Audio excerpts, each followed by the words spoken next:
All right, so here we are. We're going to do some tips and tricks in Illustrator. We're going to do some tips and tricks in InDesign, and we're going to do some tips and tricks in Photoshop. So what I think I might do is we'll do Photoshop first. I'm going to actually open up this image that I downloaded. Hopefully it's still in the same spot. And I want to talk a little bit about masking because I think that masking is going to kind of show my other tips and tricks that I want you to show. And again, if you weren't watching my other live video when I was trying to figure out how to go from my the webcam into sharing the screen and it was just not working. I was letting everyone know that Jax, my 7-month-old, is here. So he's my little coworker for right now. So if you hear some weird, yelling sounds in the background, well, like that, it's him. So I like to edit images in quick mask mode. The reason why is I just find it a little bit easier to mask things out. So with that being said, to enter quick mask mode, you would go over to your toolbar on the left over here and click underneath the swatches that you can see. There's a square with what looks like to be a marquee circle, and if you hover over it, it says edit in quick mask mode, or you can also enter quick mask mode by hitting the letter Q on your keyboard. And when you're in quick mask mode, what it does is it lets you paint what you want to select. So it automatically defaults you to going to the paintbrush tool and having a black fill foreground color because you need to paint in black, but it's going to show up as red on your screen. Now, I like to zoom in nice and close to what it is that I'm working on. This is actually kind of a grainy photo. And make sure you go back to your brush. And one of my tips is on your keyboard next to the letter P, you'll see your brackets. There's the left bracket and the right bracket. So the right bracket is going to, when you press it, is going to make your brush larger, and the left bracket, when you press it, is going to make your brush smaller. It just makes it easier for when you're working to not have to go up here every single time and change your brushes. So my other trick is, if you're working with a photo that's kind of grainy like this, and there's not really a sharp edge to it, what you might want to do is actually adjust the hardness of the brush, give it a little bit of a softer edge, and it helps with making things not look, so photoshopped. And I'm kind of doing air quotes here where you can totally tell that that was photoshopped. It really helps that. Because if the image itself doesn't have a sharp edge and you're giving it a sharp edge, it's going to look photoshopped when you're done. I'm not quite sure what I'm doing here yet, but we'll see. So I'm gonna kind of fill in the camera because that's what this was. And then my other trick is kind of just zoom out a little and follow along on the edge of the photo. So just the edge that you want to fill in.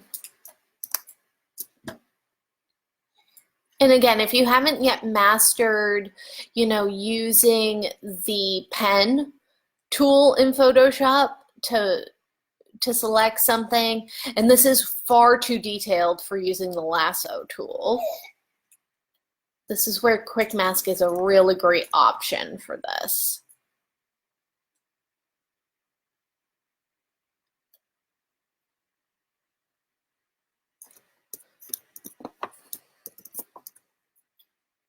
So I'm just going to do just the top part of him because I have a couple of tips and tricks and I don't want to make this video too long. So holding down the shift key, I'm going to click here, hold down the shift key and go straight across, and it's going to draw a nice straight line for me. That's another trick. And then I can just link those two lines up. And And follow along this edge. Don't forget about the inside portion right here.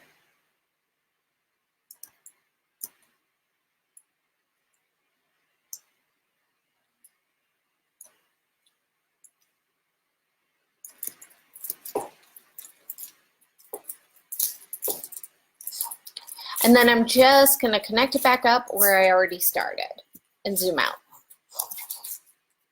Which zooming out and putting everything in the screen, Command 0 or Control 0 if you are on a PC.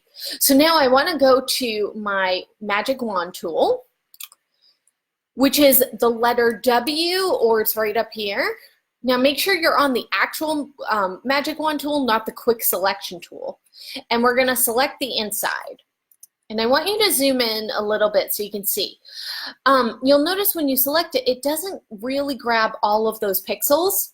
So what we're going to do is go up to select, and we want to modify and expand our selection. And I'm going to expand it by about probably 3 pixels, maybe 4. You can count the pixels in, how many you need to go in. There we go. And then I'm going to do an edit, fill, and I want to either fill it with my foreground color or black. And that's going to fill it in. And then you can just deselect it, Command D, or go to Select, Deselect. Now to exit Quick Mask mode, you either press on the button or hit the letter Q. And what this has actually done is it's actually selected everything that I didn't paint. So if you're like, wait, I wanted the guy selected, you can just select the inverse, and now he's selected. Go over to your layers, and you want to add a mask. And there he is. He's all cropped out for you. But the original image is still there. We haven't deleted anything. So, little bit of a tip and trick for Adobe Photoshop for quickly masking things. All right, let's go over into InDesign. Now, before you even get into InDesign, I'm going to show you my biggest trick that's going to completely make your life so much easier, okay? You have to make sure you don't have any documents open. So if you have a document open, save it and close it, and go up into the InDesign preferences and go down to units and increments and change the ruler units from points where it defaults to inches in both the horizontal and the vertical, and hit OK. Now, every single time that you make a new document, it's going to default and show you inches instead of points, because I don't know about you, but I do not think in points, right? All right, so let's talk a little bit about bleeds and margins and things like that. So I'm going to add a default bleed, which is 0.125, to my document, and I'm going to make sure that my margins are 0.5, and I'm going to click Create. So I want to mask out for you guys, and I'm kind of using the term mask very loosely right now. I want to mask out for you guys the different parts of the page and what you need to really pay attention to when you're designing in InDesign. I'm going to change from Essentials, my workspace, to Essentials Classic, because that's my favorite workspace, if you guys know me, that I like to work in. And I'm just going to use the rectangle tool to mask different parts out. So, the bleed of your document, okay, that is these red lines that run outside of the document right there. So anything that you want to go right to the edge, like an image, a background color, it needs to extend to the bleed on all 4 sides of your document. So I'm going to draw and color in the bleed. I'm going to put that in hot pink right here. That is our bleed. I'll label it over here.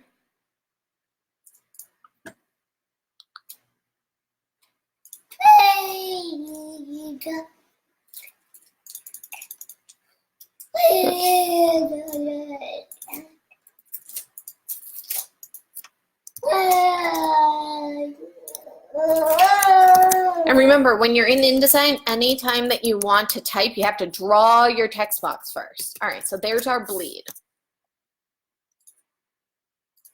Nice and labeled.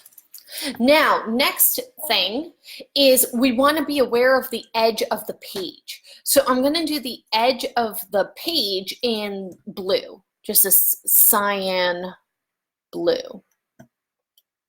So this is where the page is going to get cut when it goes to the cutter.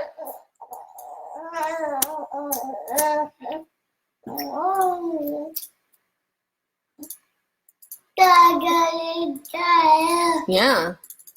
This is what we call our cut line. So anything that comes up to the edge of this, that could get cut off when it goes to the printer.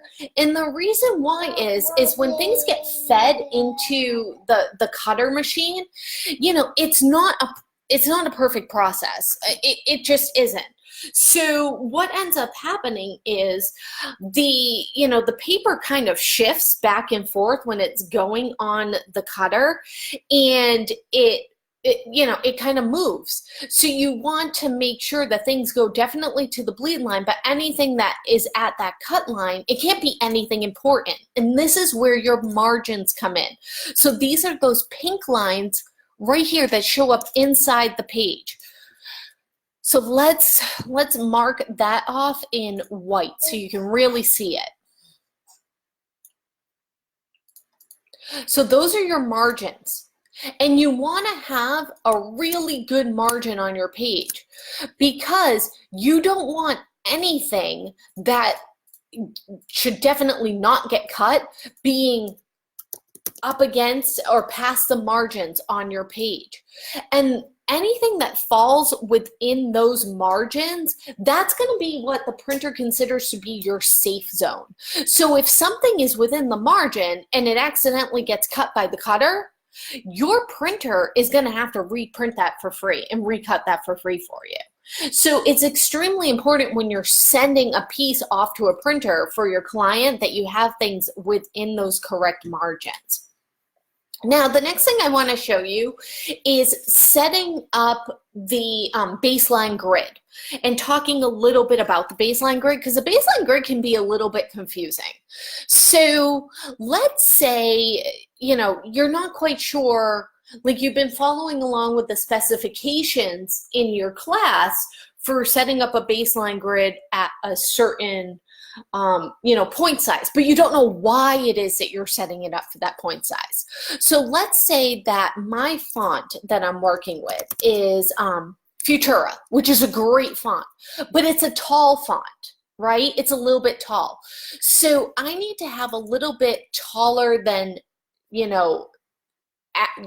the default leading, the auto leading. So maybe I want my leading to be 16 points. Which is a really good, default size. And I'm just going to insert in some placeholder text here. That's a pretty good, default size.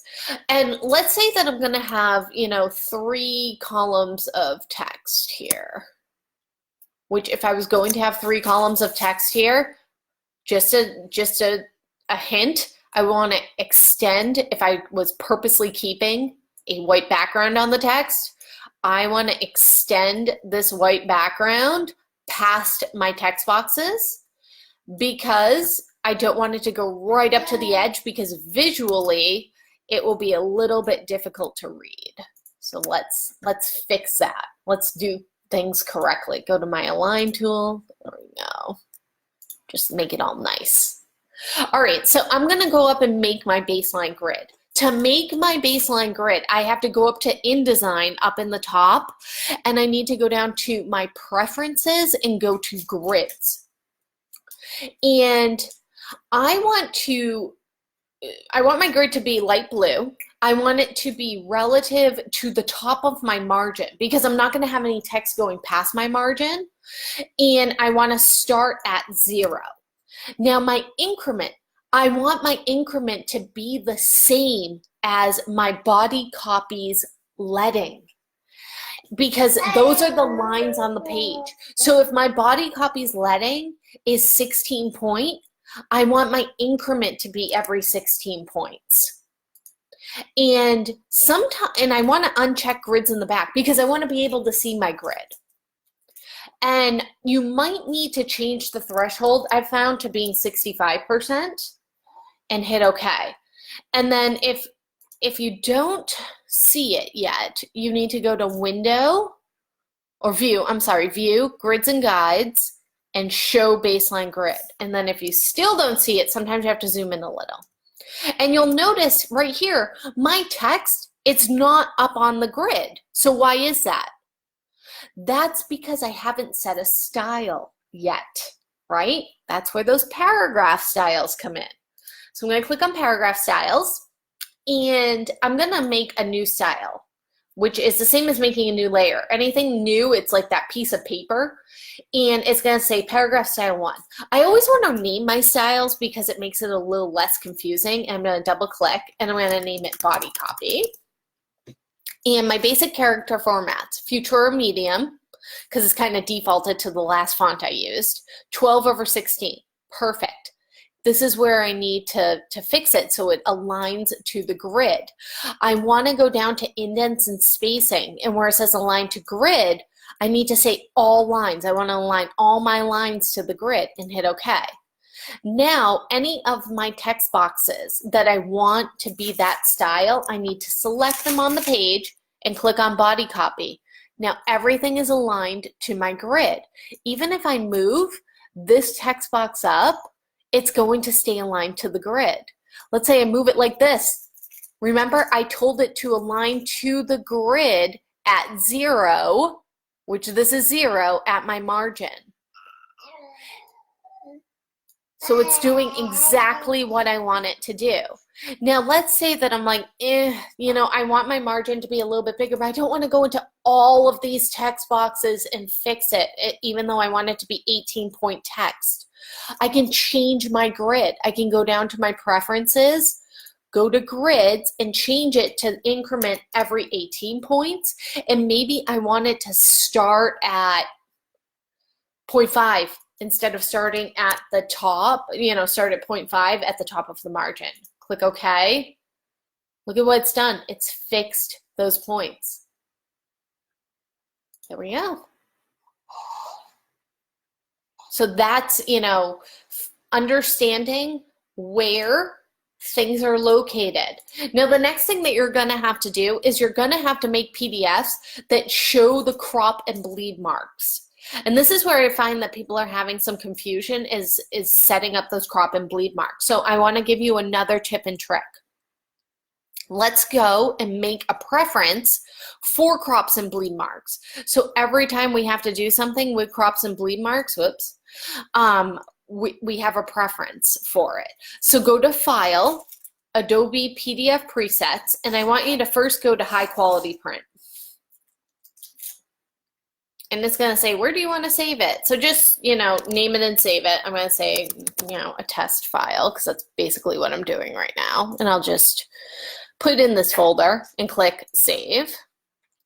Next, what I want to do is go to Marks and Bleeds, and I want to click All Printer Marks, use Document Bleed Settings, and then I want to save that preset. And you can name it. So name it Crops, or Crop Marks, or Crop Marks and Bleed, something like that, and click OK. I'm going to hit cancel because I already have one saved.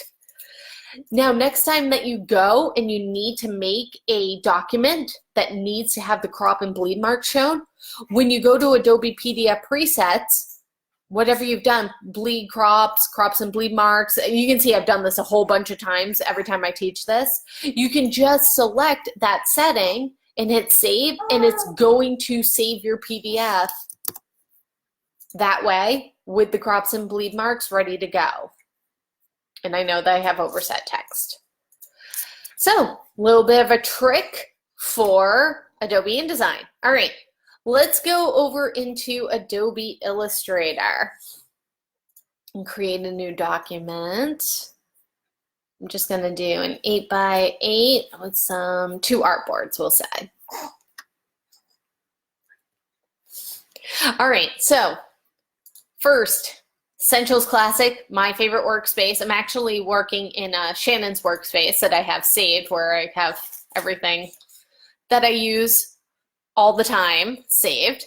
So let's do some Pantone colors, right? So go to your swatches and go to those 4 little squares which have your swatch options, and let's open up your swatch libraries, and you can go down to color books and grab some of the Pantone swatches. So the ones that are going to work best when you need to switch from Pantone to CMYK, choose the Pantone plus CMYK, either coated or uncoated. Those are going to be the two that definitely can switch back and forth the easiest.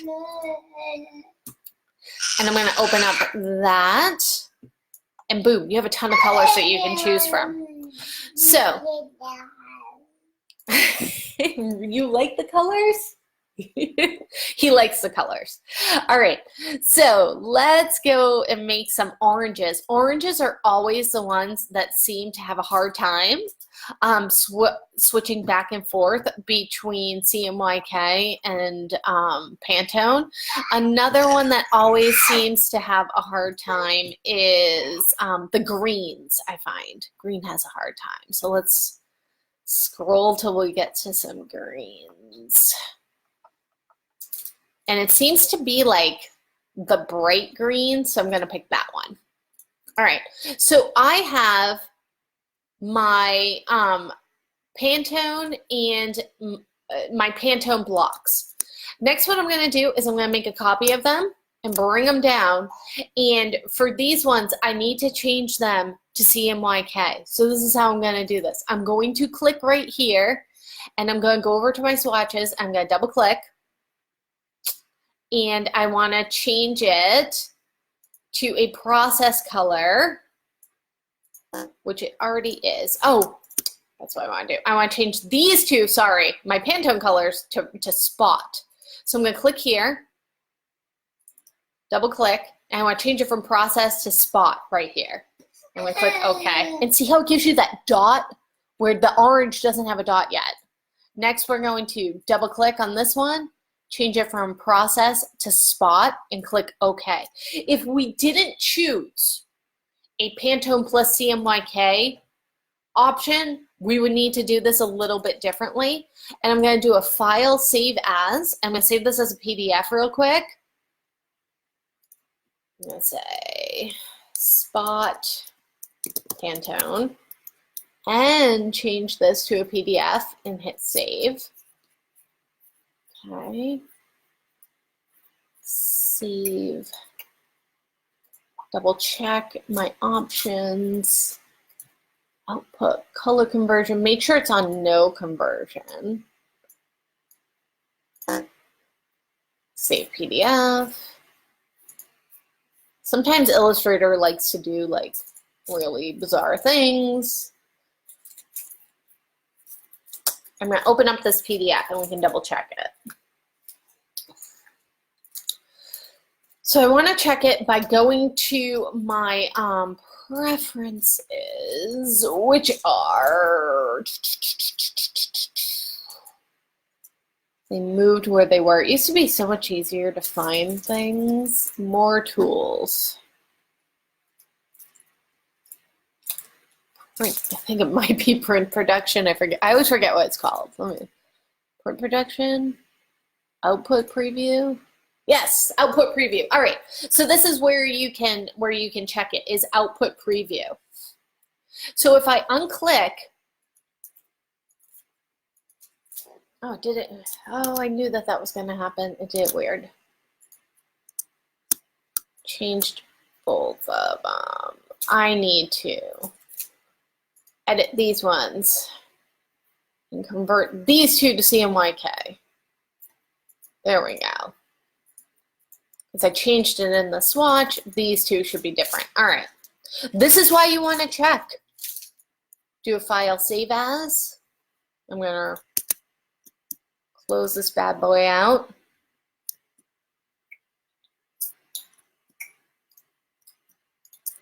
Resave my PDF, replace it,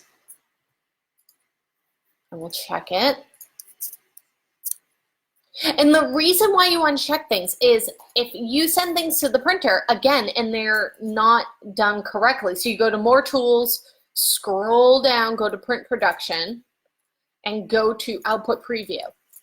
Now when I check off the Pantone Colors, see, if I turn those off, the two CMYK ones will stay down at the bottom. So sometimes you're going to need a logo that is going to be CMYK, and sometimes you're going to need a logo that's going to have just the two Pantone colors.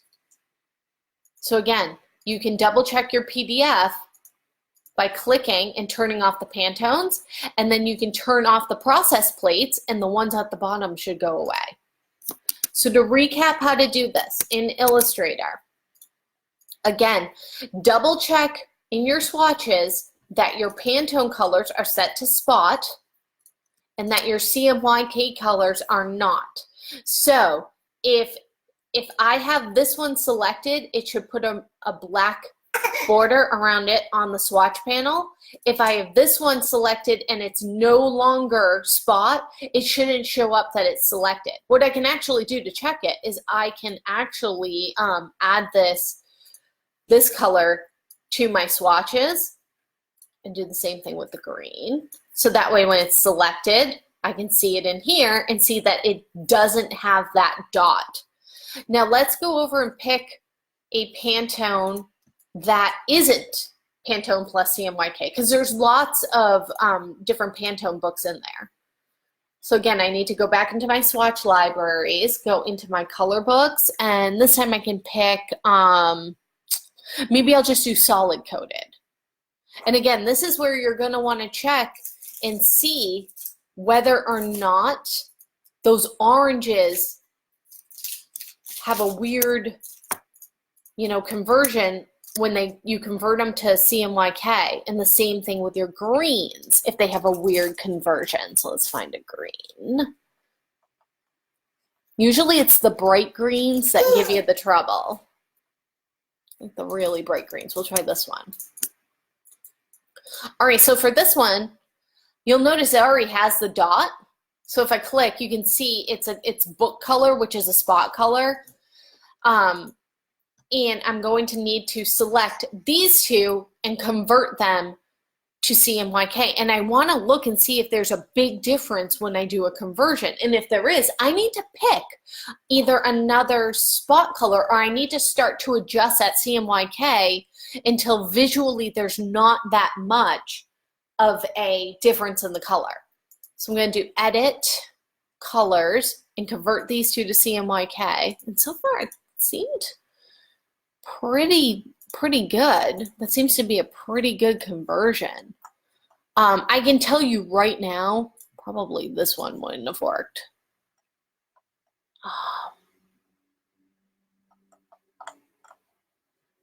If I color this one, let's see what would happen. So now they're both the same color. I'm going to edit this one. And it might be a little bit more muted, not as bright.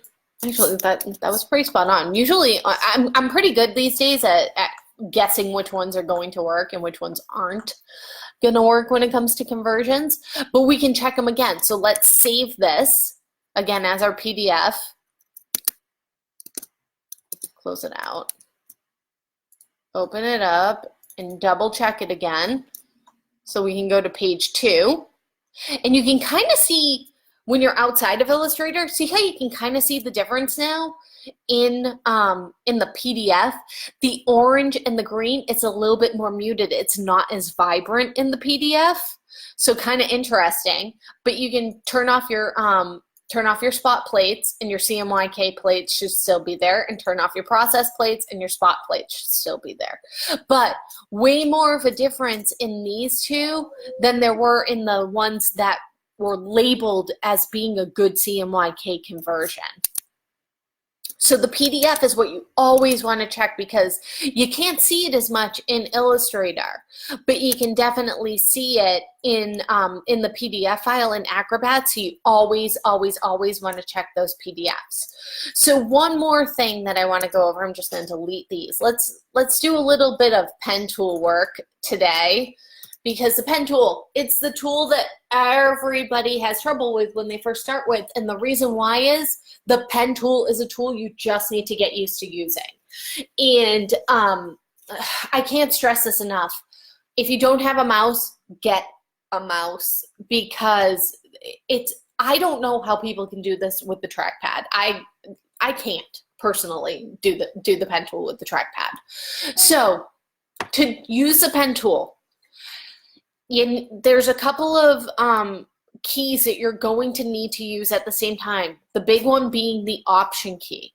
So when you start your first point, let's place something that we can trace just to make it a little bit easier. Do a file place, and let's go to my downloads and see what I've got here that I can grab really quick.